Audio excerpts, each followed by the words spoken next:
para todo mundo, aqui quem fala é o Bel e seja bem-vindo ao meu canal /podcast, lugar onde eu jogo os meus insights, tenho insights enquanto eu jogo. E se você tá caindo hoje aqui de paraquedas, a gente tá numa série lendo as cartas de João. Eu tô compartilhando alguns pensamentos enquanto a gente vai lendo. Se você tá no YouTube, você tá acompanhando uma gameplay de fundo, alguns recursos visuais para deixar o vídeo mais interessante. Se você tá no Spotify, você tá acompanhando a minha voz. E eu te convido a então você seguir comigo aqui pra gente desvendar os mistérios aí nas cartas de João. A gente tá no capítulo 2, nesse episódio a gente vai do versículo 3 até o versículo 8, então já te aconchega aí. E pra você que já tá acompanhando há um tempo aqui comigo e tá curtindo esse conteúdo, se tá te ajudando a entender melhor a Bíblia, deixa o like, isso ajuda demais para que o YouTube possa recomendar esse conteúdo para outras pessoas. Se você não é inscrito ainda, te inscreve. Toda sexta-feira a gente tá aqui com um episódio novo e bora lá para mais essa.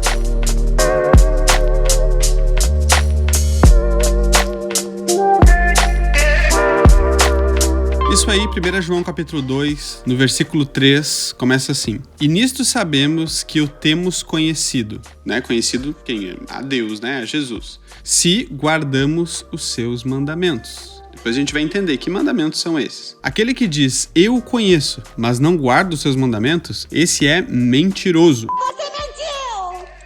Mentiroso! E a verdade não está nele. Mas quem guarda a sua palavra, nele verdadeiramente tem sido aperfeiçoado o amor de Deus. E nisto sabemos que estamos nele. Quem diz que permanece nele, esse deve também andar assim como ele andou. Ter atitudes assim como as de Jesus. Essa é a primeira parte, então, que eu separei do versículo 3 ao versículo 6. E do versículo 3, né, ali no início, ele está dizendo que se nós conhecemos a Deus, nós guardamos os mandamentos dele.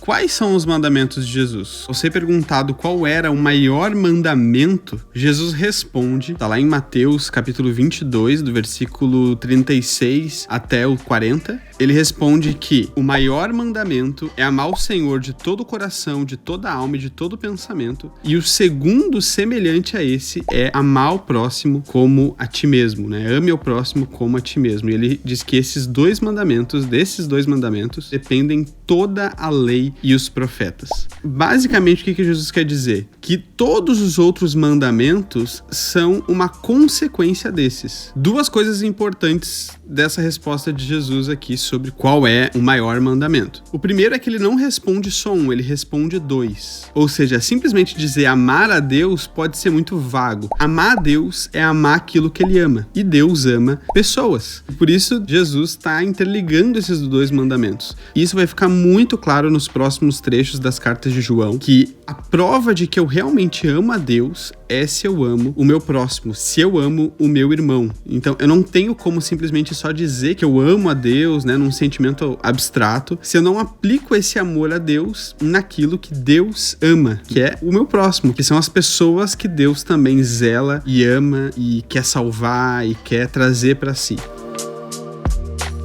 O outro ponto interessante dessa resposta de Jesus é que com isso ele quer dizer que todos os demais mandamentos são consequência desses dois. Se eu amo a Deus acima de todas as coisas e eu amo o meu próximo, os outros mandamentos quase que são automáticos. Todas as outras coisas que eu faço são só uma consequência natural do que é amar a Deus e do que é amar o meu próximo.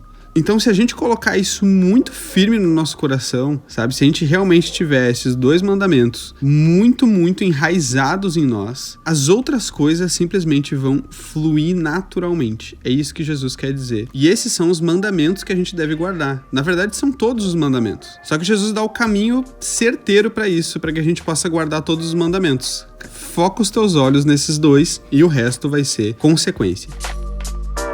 Aquele que diz, eu conheço, mas não guardo os seus mandamentos, esse é mentiroso. E a verdade não está nele. Mas quem guarda os mandamentos, nele verdadeiramente tem sido aperfeiçoado o amor de Deus. Então a gente vê que uma coisa está totalmente ligada à outra, né? Os mandamentos com ser aperfeiçoado o amor de Deus em nós. Ou, resumindo, os mandamentos estão totalmente ligados com amor, ou o ato de amar. Por isso que, novamente, a gente reforça que Jesus dá esse caminho de que o maior mandamento, os maiores mandamentos, porque ele liga esses dois numa coisa só, amarmos a Deus e amarmos o nosso próximo. Eu simplesmente dizer que eu conheço a Deus, isso não significa nada. Eu preciso aplicar aquilo que eu conheço de Deus.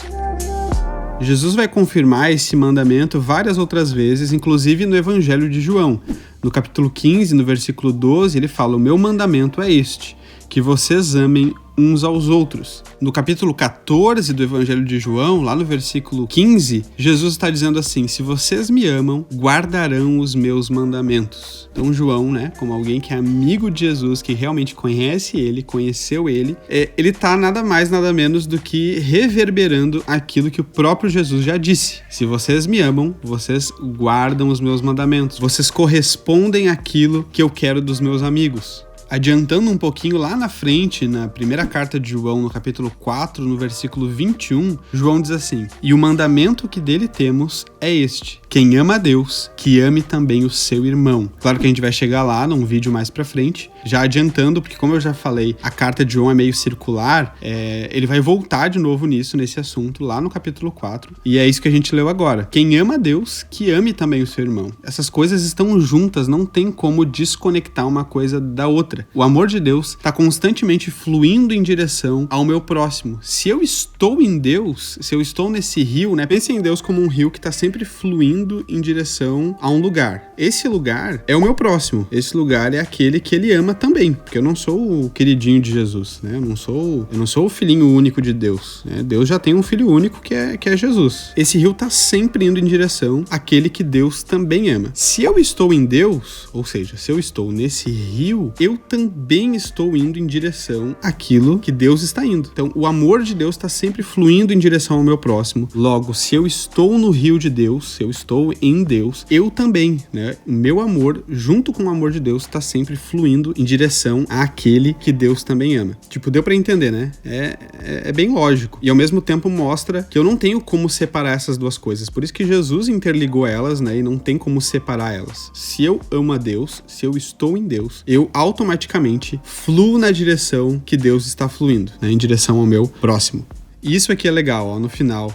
Nisto sabemos que estamos nele. Quem diz que permanece nele, esse também deve andar assim como ele andou. Eu não sei vocês, mas eu preciso de 5 minutos junto com alguém para eu começar a falar com aquela pessoa e tentar me conectar com ela. Isso às vezes é até uma forma inconsciente, de me conectar com as pessoas, Eu acabo pegando, um pouco do jeito dessa pessoa, da forma como ela fala. E claro, eu preciso de bem pouco tempo para isso. Mas isso é natural do ser humano. Se eu passo bastante tempo com alguém, eu começo a me comportar parecido com ela. Seja a forma de falar, seja o jeito, seja as piadas. Eu começo a me conectar com ela e eu começo a ficar parecido com aquela pessoa. Num relacionamento com Jesus, numa amizade com Jesus, é a mesma coisa. Quanto mais tempo eu passo com Jesus, quanto mais eu me aprofundo nesse relacionamento, mais eu vou me tornando parecido com ele. Eu vou pegando o jeito dele de pensar, o jeito dele de enxergar as coisas. E, cara, basicamente isso é a vida cristã. É a gente imitar a Jesus, só que não num sentido forçado,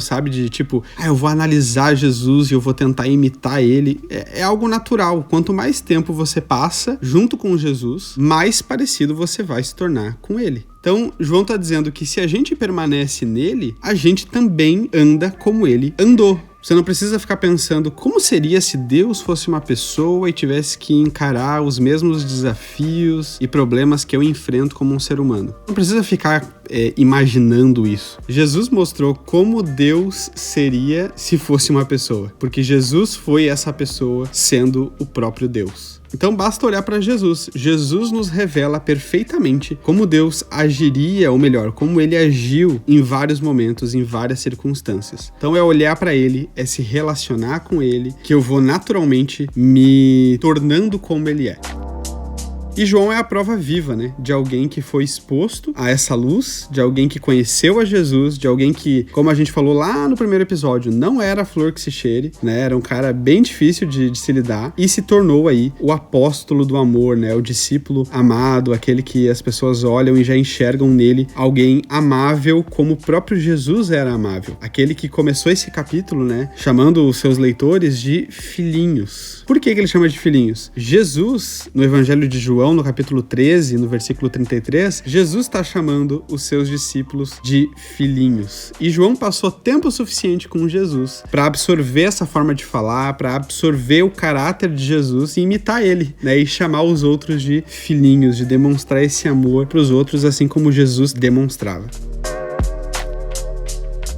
Na sequência, ele fala no versículo 7 e 8: Amados, não lhes escrevo um mandamento novo, mas um mandamento antigo que vocês tiveram desde o princípio. Em outras palavras, João está dizendo, eu não estou inventando a roda, eu simplesmente estou relembrando vocês de algo que vocês já sabem, é um mandamento que vocês já ouviram. Já ouviram tanto porque a gente já pregou ele e porque é um mandamento que não surgiu agora. É aquilo que Deus já deixou claro por todo o Antigo Testamento. O mandamento antigo é a palavra que vocês ouviram, que se encontra na Bíblia de vocês, né, no Antigo Testamento, que era o que eles tinham na época, além das cartas que eles já tinham recebido dos apóstolos, né, a Bíblia, assim, né, a palavra de Deus, constituída, reconhecida, era o que a gente tem hoje por Antigo Testamento. E até mesmo Jesus, quando é perguntado, né, qual é o maior mandamento, Jesus não está reinventando a roda, ele está simplesmente citando aquilo que eles já tinham no Antigo Testamento, o amor a Deus e o amor ao próximo. Então, o mandamento que João está dizendo não é outro senão esse. Só que olha só, ele fala assim, por outro lado, o que lhes escrevo é um mandamento novo, aquilo que é verdadeiro nele e em vocês, porque as trevas vão se dissipando e a verdadeira luz já brilha.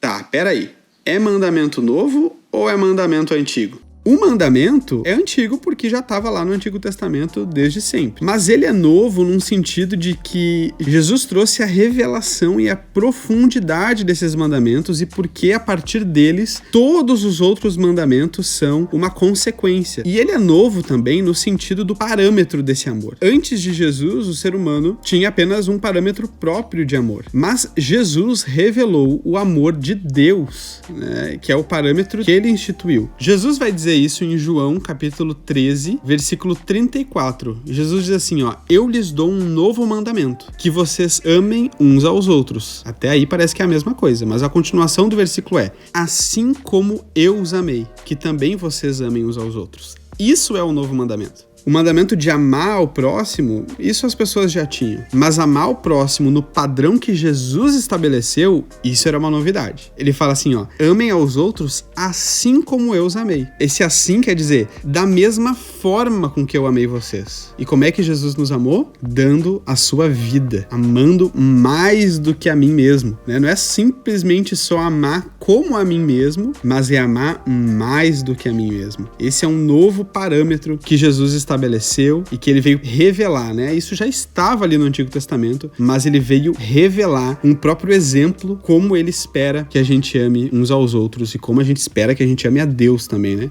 Dando, inclusive, a nossa vida por ele. Então, essa é a relação desse mandamento antigo, porque já estava ali desde sempre, mas ele é novo, porque ele é a revelação, qual é a verdadeira aplicação desse mandamento e qual é o parâmetro, qual é o padrão que ele estabeleceu. João está dizendo, porque as trevas já estão dissipando e a verdadeira luz já brilha. Então não é só algo que eu almejo, que eu, quem dera eu pudesse amar como Jesus amou. Não, as trevas já estão dissipando. Ou seja, aquilo que não agradava a Deus, o ódio, o rancor, o pecado, isso está sendo dissipado e a luz já está brilhando, né, dentro de cada um de nós, através do Espírito dele. Essa luz já brilha e a gente já consegue praticar esse mandamento de Jesus da forma como ele espera que os seus amigos, os seus discípulos, a sua família faça.